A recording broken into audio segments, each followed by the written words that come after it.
E aí, galera, bom dia aí a todos. Vamos, tentar concluir, então, nosso tópico de estática. Hoje, estática do corpo extenso. Vamos ver aonde é que a gente consegue ir, até onde a gente consegue avançar, para que possamos aí, encerrar esse nosso tópico. Perfeito, galera? Alguns alunos pegaram aquela lista de estática do ponto material, conseguiram fazer, tiveram alguma dúvida, conseguiram inclusive fazer a questão do Enem do ano passado. Isso foi, sensacional. Quer dizer que uma questão que vocês tiveram alguma dificuldade o ano passado, passaram pela questão, não tinha nem noção de como que fazia a questão, falou, meu Deus, e agora, como é que eu faço essa questão e tal? Tipo, ficou completamente assustado, e depois da aula, da nossa última aula da semana passada, vocês conseguiram fazer. Então, isso para mim é bastante gratificante. Então, quer dizer que, mesmo à distância, mesmo sem um contato físico, sem as reações, a frieza da distância que às vezes nos traz, nós estamos conseguindo seguir, estamos indo, estamos caminhando. Eu acredito que nessa semana a gente conclua a parte de estática, vou trabalhar com vocês alguma coisa de máquina simples, eu trouxe algumas questões do Enem para a gente estar discutindo também. É claro, gente, que, tem questões de um nível muito mais elevado que até hoje no Enem não foi cobrado. Claro que se vocês se depararem com essas questões, tiverem alguma dificuldade fora as minhas listas, que eu estou tentando levar vocês numa caixinha, Tipo, o que o Enem já cobrou e qual é o perfil do Enem? Então, é isso aqui. Questões um pouco mais complexas, que envolve mais de uma habilidade para a resolução, não é perfil do Enem. O Enem não gosta, ele não associa muitos conteúdos, senão ele perde a estatística. Então, por exemplo, eu não posso misturar aplicações de leis de Newton, por exemplo, com uma questão de trabalho e energia, que o Enem vai entender que são tópicos diferentes. Galera, então vamos lá? Vamos falar um pouquinho desse matéria aqui. Eu, particularmente, gosto muito desse assunto. É um assunto bem tranquilo, um assunto que, para a gente, acredito que vocês não vão ter dificuldade, pode confiar em mim, não vai ter dificuldade, é um assunto tranquilaço. Então vamos lá, galera. Estática de um corpo extenso. Semana passada foi de um ponto material. Para a gente entender o que é estática de um corpo, primeiro vamos entender o que é um corpo extenso. Um corpo extenso, diferente do ponto material, que as suas dimensões eram desprezíveis, aqui não. A dimensão desse material vai ser levada em consideração. Então, quer dizer que, diferentemente da matéria anterior, o tamanho desse corpo aqui, ele é considerado diferentemente do anterior. Galera, seguindo. Para a gente entender entender estática de um corpo extenso, nós precisamos, primeiramente, entender o que é momento de uma força, ou simplesmente chamado de torque. Nós vamos chamar de momento, o momentum de uma força aqui para a gente. Então, o momento de uma força está associado a uma força que é capaz de promover uma rotação, um giro. Não é translação, não é ir para cima, para baixo, para frente, para trás, para a direita, para a esquerda, é girar.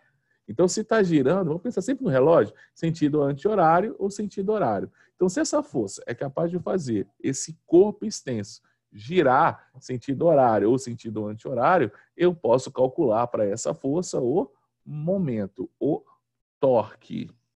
Tá? Para a gente calcular o momento de uma força, então é uma grandeza, não se esqueça que é grandeza vetorial, vamos pensar aqui, o momento de uma força vai ser o produto dessa força vezes a distância do ponto em que esse objeto pode girar. Vou mostrar para vocês o exemplo para que vocês consigam entender. Então vamos supor que eu tenho aqui, isso aqui é uma chave de boca, essa chave utilizada na mecânica, e suponhamos que ali eu tenho uma porca. É um parafuso que eu vou tentar desenroscar ou apertar, que seja. Galera, será que de qualquer jeito que eu vou conseguir girar isso? Será que de qualquer jeito eu consigo apertar ou afrouxar esse parafuso? Será que eu posso aplicar a força de qualquer maneira, de qualquer direção e sentido? E é isso que nós temos que entender. Então vamos lá. Se eu aplicar uma força aqui, F1, suponhamos que essa força aqui vai ser F1, você concorda que essa força ela é capaz de fazer girar? Eu aplico essa força, eu consigo fazer isso girar, apertar ou afrouxar? Depende. Mas eu consigo fazer girar. Então quer dizer que F1 tem um momento. Eu consigo calcular o momento de F1. Então, se eu fosse calcular o momento de F1, ficaria assim. Então, o momento para a força 1 seria igual à força 1, o valor dela em Newton, vezes a distância que ela se encontra da onde esse objeto vai girar. Ele vai girar o parafuso. Como essa força vai estar em Newton e essa distância vai estar em metro, a unidade de medida de momento é de quê? Newton por metro. Beleza? Será que essa força 2 também seria capaz de fazer o objeto girar? Também seria capaz de fazer girar. Tá? Também seria capaz de fazer girar. Tá? Mas você concorda que seria mais fácil eu girar se eu aplicasse a força 1 do que ao invés da força 2? Porque você concorda que a força 2 tem metade da distância. Então, quer dizer que se eu fosse calcular o momento para a força 2, eu ia calcular que momento para a força 2, suponhamos que a força 2 tivesse a mesma intensidade da força 1, né? Só que seria o que? A distância sobre 2. Então, eu poderia comparar, se a gente fosse analisar, que o momento de F1 é maior do que o momento de F2. Perfeito? Seguindo o nosso raciocínio, agora se eu aplicasse uma força 3, eu conseguiria fazer girar? Não. Então quer dizer que se eu não consigo fazer girar, então quer dizer que o momento da força 3 vai ser igual a zero, já que eu não consigo fazer ela girar. Se eu aplicasse um momento, uma força 4, empurrando, eu conseguiria fazer girar? Também não. Então quer dizer que o momento da força 4 também era zero. Momento da força 4 também é zero. Entenderam por que o momento da força 3 e o momento da força 4 é zero? Porque essas forças são incapazes de rotacionar esse meu corpo extenso. Essa é a chave. Eu não vou conseguir fazer girar, logo, não tem momento, não tem torque. Uma outra coisa que eu gostaria de mostrar para vocês também, tá vendo aqui F5? Deixa eu apagar os demais, só para a gente trabalhar com F5.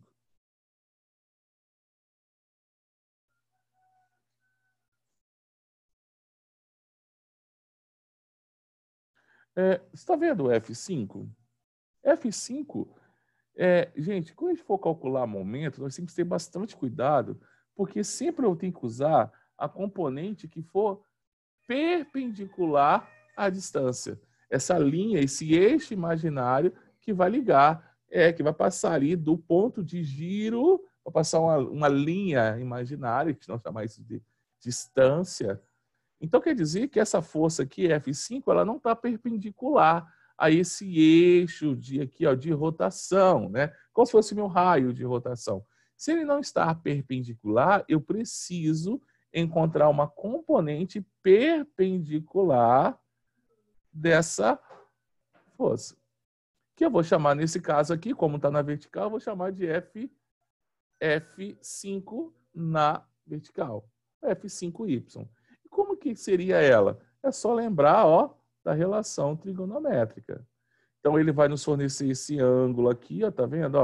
Vai nos fornecer esse ângulo, por exemplo, né, esse ângulo aqui, suponhamos que esse ângulo aqui vai ser θ. Então, quer dizer que esse cara aqui, em relação ao ângulo, é meu cateto adjacente. Então, ficaria assim, F5 de Y seria igual se ele fornecer esse ângulo. Eu tenho que ter cuidado com que ângulo que ele vai te fornecer. Por quê? Se ele fornecer um outro ângulo, nós temos que lembrar das relações trigonométricas. Se ele fornecer para você esse ângulo aqui, né? Porque se ele fornece esse aqui, a gente muda um pouquinho, né? Já ficaria cateto oposto. Tá claro para vocês? Tá claro? Aí cateto oposto eu vou usar seno. ao invés de cosseno. Se ele fornecer esse, então aqui a cateta adjacente sobre a hipotenusa, então ficaria que F5 de Y é o F5 vezes cosseno de θ. Se esse ângulo aqui, suponhamos que esse ângulo aqui fosse um ângulo alfa, então eu vou usar isso aqui, seria cateto oposto. Então seria o seno de alfa. Tranquilo para a gente? Tranquilo? Primeiro calcular momento? Então, só há momento de forças que são capazes de rotacionar. E lembra que essa força sempre tem que ser perpendicular ao eixo de rotação. Ao eixo que liga o ponto de rotação até a distância dessa força. Sempre perpendicular. Se não for perpendicular, eu tenho que achar a componente da força que vai ser perpendicular à distância. Tá? Então, não posso, tem que ter bastante cuidado com isso. Gente, por conversão, vocês vão ver que não tem necessidade de eu saber disso, a gente já conseguiu resolver o exercício sem a necessidade de atribuir sinais positivos e negativos, mas por conversão, nós vamos usar o sinal negativo de acordo com o sentido de rotação. O positivo vai ser usado toda vez que for girar no sentido anti-horário. Então, ó, pensa no ponteirinho do relógio, ó, 12, 3, 6 e 9. Se girar nesse sentido aqui, sentido horário. Se girar no sentido contrário, sentido anti-horário. Então, ó, F1 giraria isso aqui no sentido que anti-horário. Então, chamaria que o momento para F1 vai ser positivo. Já F5 vai girar isso no sentido horário. Então, quer dizer que para F5 o momento da força seria o quê? Negativo. Tá claro isso? Se a força é capaz de rotacionar no sentido anti-horário, o momento é positivo. Se essa força é capaz de girar, de rotacionar esse corpo extenso no sentido horário, eu vou atribuir o sinal negativo a ela. Show? Galera, para a gente entender momento é muito fácil. Vocês podem fazer esse experimento em casa. Tenta fechar a porta do seu quarto, empurrando mais próximo das dobradiças, mais perto aqui. Você vai ver que você vai ter uma enorme dificuldade, você vai ter que fazer uma força imensa, comparado que quando você empurra na extremidade mais longe das dobradiças. Então, quer dizer que quanto mais longe eu estiver aplicando essa força do ponto que gira, do ponto de giro, maior será o momento aplicado. Ou menor será a força necessária para fazer isso girar. Tá? E a mesma coisa acontece com maçanetas. Mesmo eu tendo aqui um binário, depois eu vou explicar para vocês o que é binário, maçanetas assim, nós temos uma dificuldade para abrir, às vezes está duro, diferente de maçanetas assim. Né? Mas levinho, fala, nossa, por que aqui é mais fácil e aqui é mais difícil? É porque ela gira aqui. E olha onde você aplica a força, numa distância maior. Então, quando você aumenta a distância, você aumenta o seu torque. Tá claro? Galera, continuando aqui. Nós temos que entender, então, que em relação ao mesmo polo, o momento resultante da força, ele é atribuído pela soma algébrica, lembrando de atribuir sinais positivos quando essa força é capaz de girar no sentido anti-horário e sinais negativos quando ela for capaz de girar no sentido horário. Sentido anti-horário mais, o resultado do momento é mais, tá? E sentido horário menos. Soma tudo e isso é o momento resultante. Galera, o que seria binário que eu falei da maçaneta? Binário, gente, é toda vez, vou colocar um exemplo aqui para vocês. Todo mundo conhece essa chave estrela, né? Essa chave que nós temos lá no automóvel para trocar pneu, né? Às vezes você chama, né, só no seguro para ele trocar o pneu do seu automóvel, mas a chave estrela ela está lá no automóvel. Você percebe que eu aplico força em uma mão. Suponhamos que eu vou girar isso, ó, no sentido horário. A minha mão esquerda, por exemplo, eu vou fazer uma força para cima e a mão direita para baixo. Então, quer dizer que eu aplico forças paralelas e em sentidos opostos. Então, nessa situação, é o que nós chamamos que nós temos um binário. A mesma coisa para desenroscar né? Por exemplo, abrir uma torneira ou fechar uma torneira. Eu tenho um momento binário.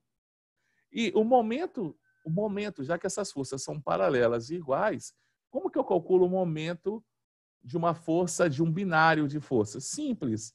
Então, o momento para essa força binária vai ser igual a força vezes a distância entre elas. Não é a distância da onde que gira. Suponhamos que aqui vai ser x e aqui também vai ser x. Então, se eu quero calcular o momento desse binário, vai ser a força vezes 2x.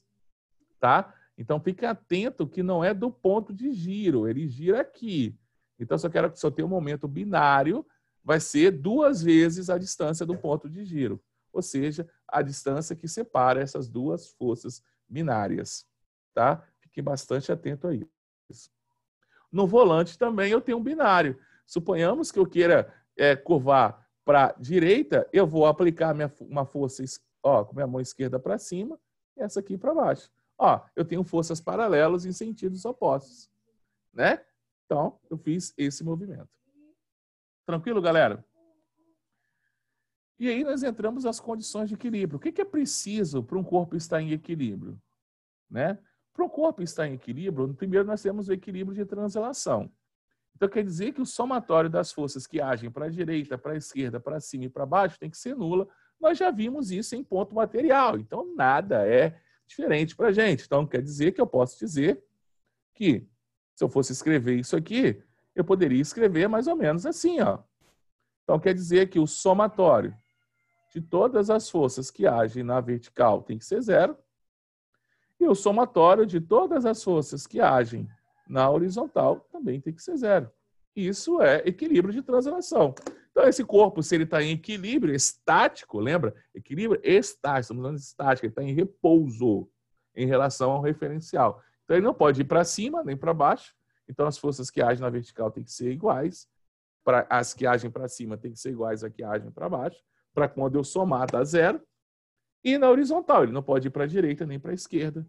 Então, quer dizer que as componentes na horizontal também têm que se anular. Então, o somatório das forças que agem para a direita tem que ser igual ao somatório das forças que agem para a esquerda. Isso é equilíbrio de translação. O nosso segundo equilíbrio, né, a nossa segunda condição, que aí entra, né, o momento da força, vai ser isso aqui. Deixa eu apagar isso aqui. Tá?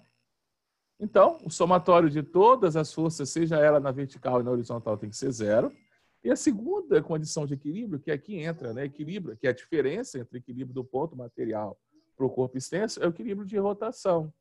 A soma algébrica dos momentos das forças que agem sobre esse sistema em relação a qualquer ponto, esse ponto 0 é o ponto que eu chamo de giro, deve ser nula.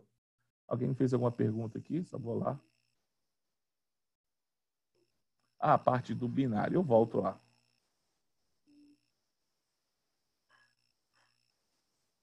Por exemplo, vamos botar a parte do binário aqui. Perguntaram sobre a parte do binário. Coisa rápida.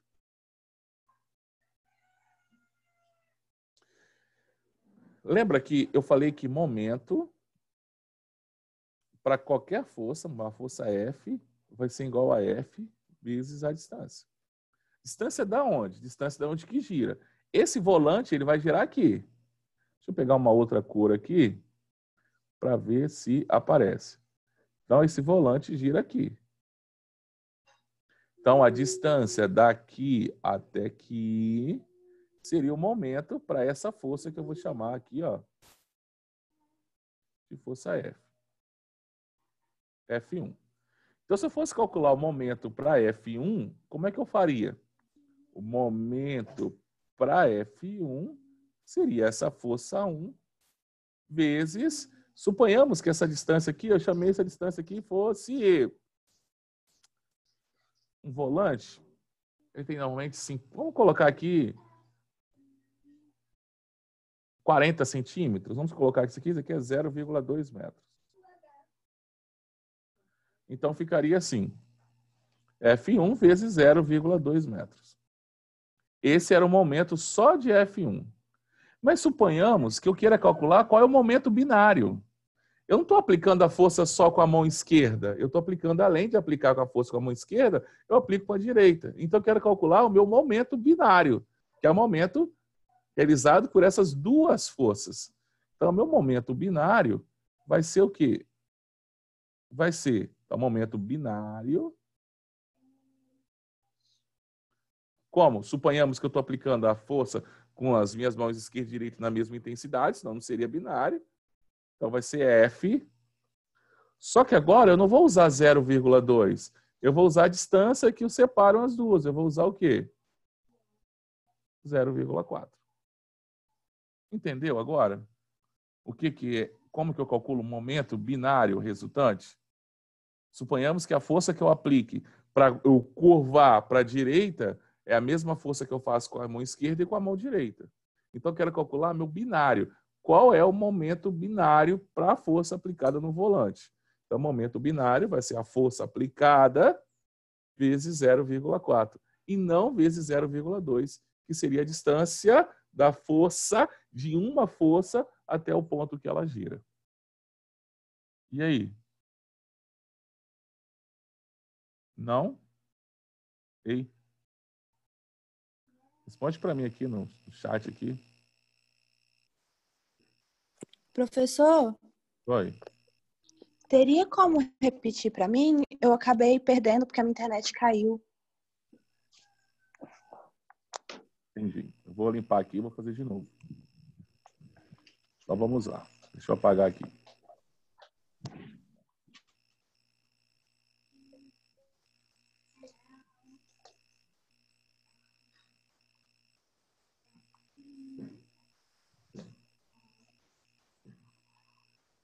Apagar os meus desenhos.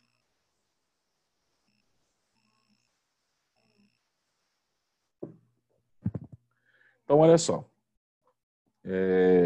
Vamos recapitular. Primeiro, o que seria momento binário? Então, momento binário é uma condição especial de momento onde eu vou aplicar duas forças paralelas em sentidos opostos. Exemplos de aplicação, a chave estrela, que tem lá no porta-mala de qualquer automóvel para poder tirar a roda, um volante de um automóvel, uma torneira. Não é isso? Eu tenho um momento binário. Né? Você pode ver que no exemplo aqui, ó, nesse exemplo aqui, o que nós temos aqui nesse exemplo do cara tirando a roda aqui? Deixa eu pegar duas canetas que vão aparecer ali. O que eu tenho aqui? Eu tenho essa, suponhamos que eu estou aplicando força, então suponhamos que essa força aqui, essa mão aplica uma força para cima e essa aqui vai aplicar uma força para baixo. Então eu tenho um binário. Eu tenho forças de iguais densidades, de mesma direção, mas sentidos opostos, que vão fazer isso aqui girar no mesmo sentido. Né? Não tem como eu apertar, puxar as duas para baixo. Então eu vou girar. Uma mão vai para cima e a outra vai para baixo. Então isso é um binário. Como? Agora a pergunta é, entenderam o que é binário? Então, qual é a condição para eu ter um binário? Eu tenho que ter duas forças de mesma direção, mesma intensidade, mas sentidos opostos. Situações do cotidiano que eu tenho um binário. Uma chave estrela de roda, um volante de automóvel. Perfeito? Sim? Tranquilo? Sim. Aí, deixa eu voltar um slide aqui. Como é que eu calculo o momento de uma força qualquer? Não é a força vezes a distância do ponto que ela gira? Ó, eu vou tirar esse parafuso, então ele gira aqui. Ele não vai, a chave não vai girar aqui, nesse ponto. Ó. A chave ela não vai girar aqui. Ela gira aqui. Então, a distância dessa força até onde ela gira. Ponto.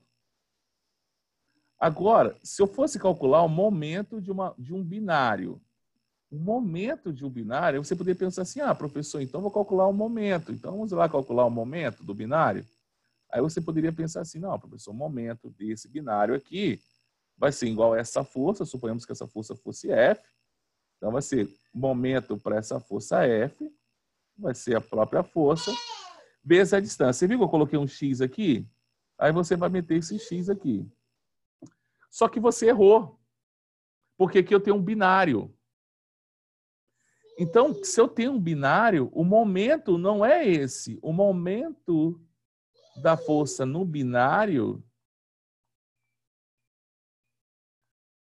vai ser igual a força vezes 2 vezes x. Por que 2 vezes x? Porque é a distância que separa essas duas forças.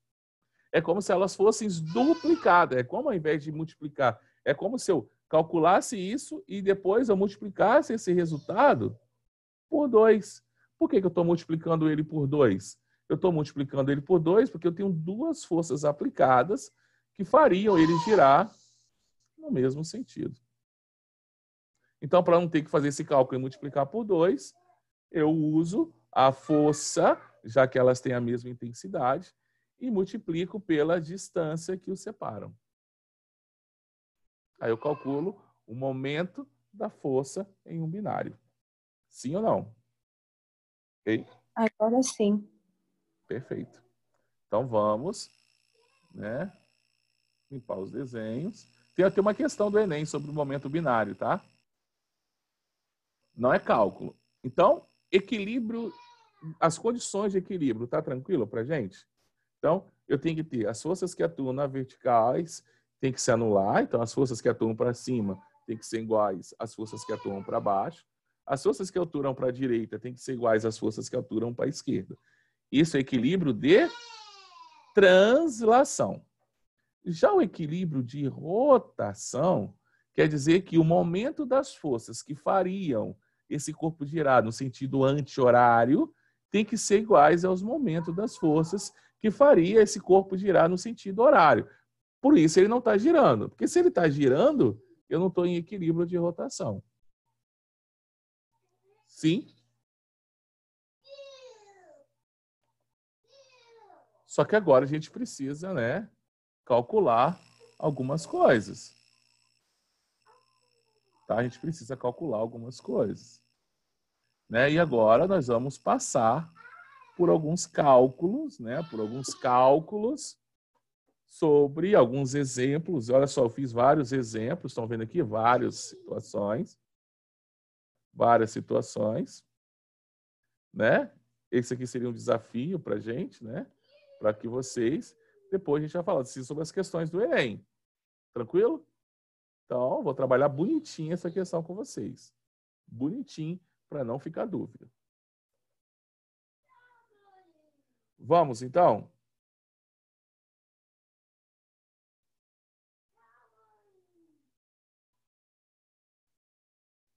Então vamos lá, galera. Determine o momento da força F indicada na figura ao lado em relação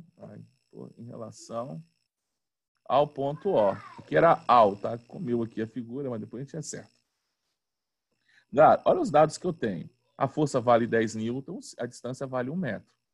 Então, se você pegar assim, professor, então aqui é fácil, vou chegar aqui e sentar ripa. Ó. Momento é igual a força vezes distância. Então, professor, momento vai ser igual a 10 vezes 1. Então, momento é igual a 10 newtons metros.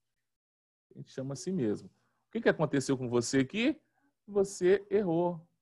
Professor, por que você errou? Repare que a força não está perpendicular à distância. Então, você tem que achar a componente que é perpendicular a essa distância. Professor, como é que eu faço isso? Relações trigonométricas do triângulo retângulo. Né? O Alex ensinou isso para vocês. Então, tem que achar essa componente aqui. Né? Então, professor, como é que eu acho essa componente? Muito fácil. Então, eu vou chamar isso aqui de F Y. Eu coloco Y toda vez que for vertical, tá, gente? Então, esse FY vale quanto? Né? Então, vamos ver quanto que vale esse FY. Então, gente, em relação ao triângulo retângulo, olha só, se eu fechar aqui, ó, esse cara aqui é cateto o quê? Adjacente, tá claro que esse cara FY é meu cateto adjacente em relação a esse ângulo, e aqui eu tenho um ângulo de 90 graus, então F é minha hipotenusa. Então, ó, antes de calcular, vou fazer o seguinte, ó, o cosseno de θ é igual a FY sobre F. cateto adjacente sobre hipotenusa. Quanto que vale o cosseno de 60 graus? Meio. Então, quer dizer que F multiplicando cruzado, FY vai ser igual a F vezes o cosseno de 60 graus. Então, quer dizer que FY vai ser igual a 10 vezes meio. Então, quer dizer que FY vai valer 5 newtons. Então, o número que eu levo para calcular o momento ou torque dessa força vai ser 5 vezes 1. Então, o momento vai ser igual a 5 newtons. Galera, e aí? De boa? Fala para mim aí, se entenderam esse primeiro exemplo? Tranquilo? Gente, ó, a pressa é inimiga da perfeição. Se não entenderam, pode parar.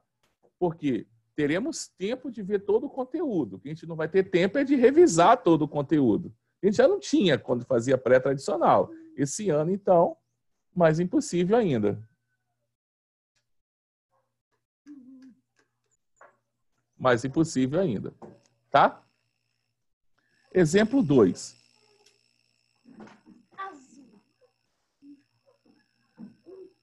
Exemplo 2.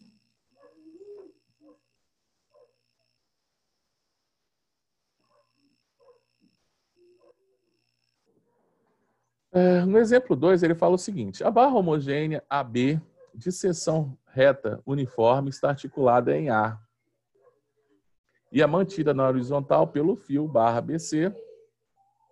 Né? A barra tem peso de 100 newtons e o corpo D pesa 250 newtons. Determine a tração do fio. Então, primeiro vamos entender quais são as forças que agem nesse meu sistema. Então, vamos lá. Então, ó, eu tenho aqui a força peso disso aqui. Toda vez que ele falar para a gente que a barra é homogênea, quer dizer que seu centro de gravidade está exatamente no centro, no meio dela. Então, quer dizer que ele colocou o tamanho da barra? Barra homogênea, seção reta uniforme, está articulada é mantida na horizontal pelo fio. A barra tem peso 100 newtons. Então, aqui, ó, vamos colocar aqui, só um minutinho. Vamos colocar aqui a setinha do peso da barra.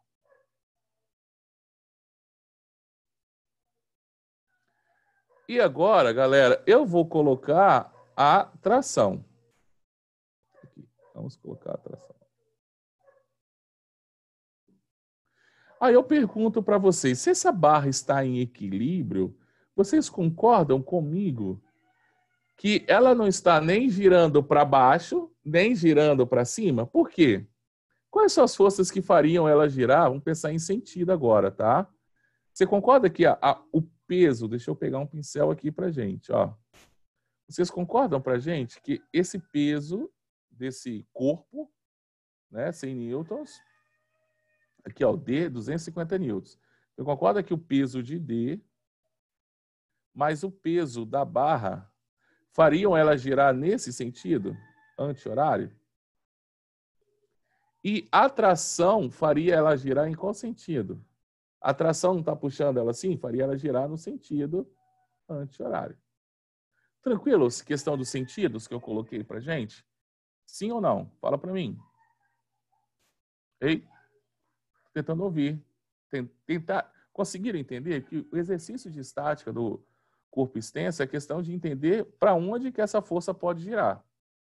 Então, você concorda que o peso da barra e o peso desse corpo D fariam essa barra girar no sentido horário?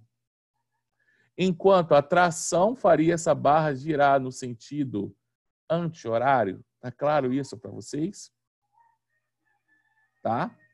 Galera, só que vocês estão vendo que essa barra ela é capaz de girar aqui, ó, nesse pontinho aqui. Então, quer dizer que essa tração que eu coloquei aqui de vermelho não está perpendicular.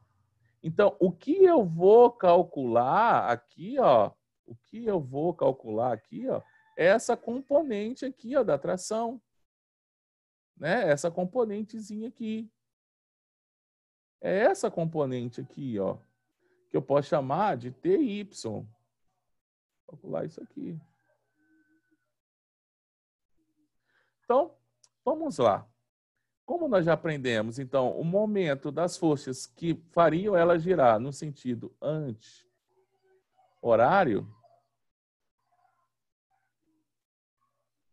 tem que ser igual ao momento das forças que fariam ela girar no sentido horário. Quem gira no sentido horário? TY. Então, o momento TY seria o quê? TY vezes a distância. Como eu não tenho essa distância aqui, galera, olha só o que eu vou fazer. Eu vou chamar essa distância todinha aqui, ó, de x. Eu posso chamar de d ou x, como se caso queira. Pode chamar de d. Vou falar que é d, então. Então, vezes d. Isso tem que ser igual ao momento horário. Então, seria, momento horário, eu tenho duas forças que fariam ela girar no sentido horário.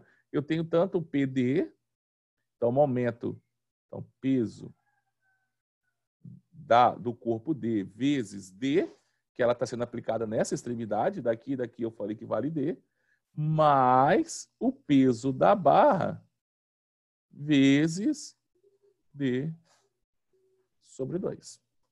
O que é comum aí para gente? O que eu tenho de um lado e do outro? Eu não tenho a distância? Então, eu posso cortar, ó. Todo mundo tem D.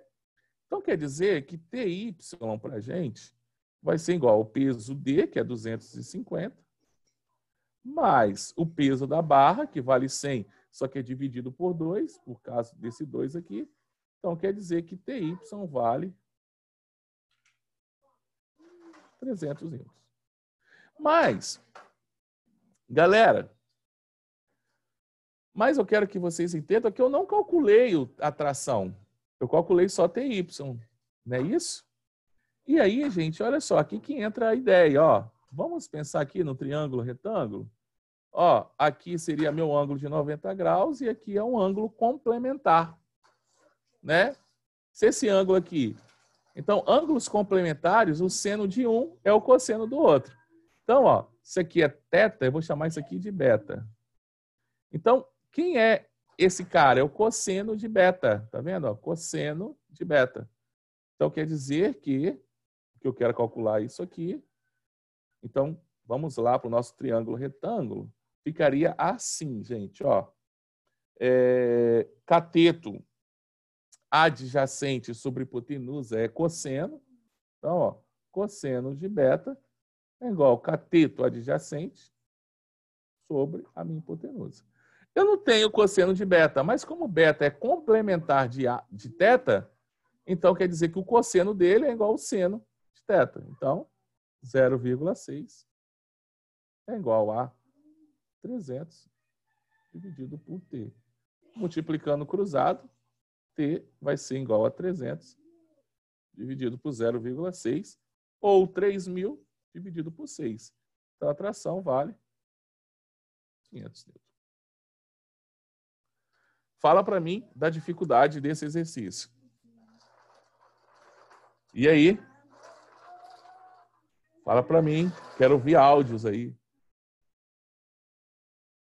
Fala. Entenderam tudo? Professor, Oi. aquele peso B Peso da barra. vai ser sempre na metade, né? Se a nível médio, todos os objetos são homogêneos, aí sempre vai ser na metade desse corpo extenso. É o centro nós chamamos de centro, tivemos aula sobre isso, centro de gravidade. Então, todo corpo homogêneo, né, nós consideramos que o centro de gravidade, que coincide com o centro de massa, ó, a nível médio, o centro de massa coincide com o centro de gravidade, e a nível médio, questões de Enem, vestibulares tradicionais, esquece ITA, o centro geométrico coincide com o centro de gravidade. Esse centro geométrico é chamado de centroide. Então, quer dizer, onde que está o centro geométrico dessa barra? No meio dela, nesse pontinho que eu fiz aqui, ó. Então, quer dizer que o centro de gravidade dela também é aqui. Perfeito? Então, todos os exercícios vão começar a barra homogênea. Se ele não falar nada, a gente considera sempre homogêneo. Sempre que o seu centro de gravidade está no meio certinho. Galera, e agora? Mais alguma pergunta aqui?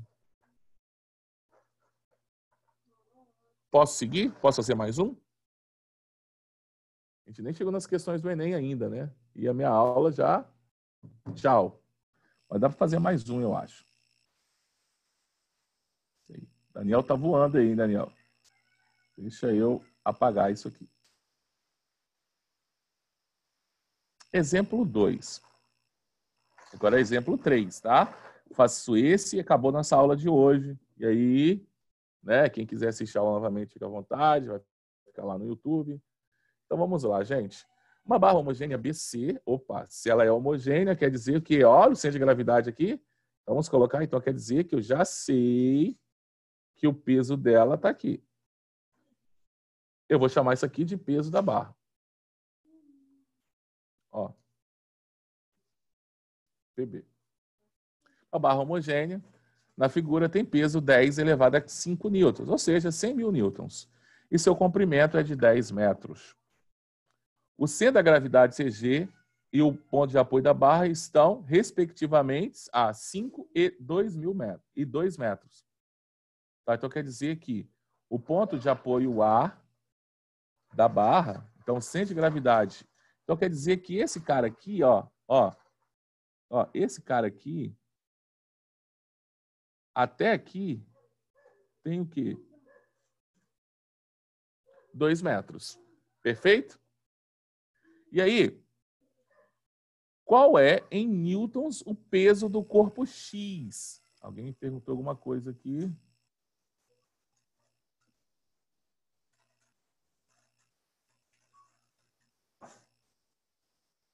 Anthony, eu coloquei sim, Anthony. Coloquei sim. Relaxa que nós vamos fazer também. Coloquei. Galera, então vamos lá. E aí ele, então aqui para mim, gente, não tem outra coisa. Tem exercício que vai colocar uma pessoa aqui em pé, mas aqui não tem nada. Então, você concorda que esse peso, vamos colocar aqui.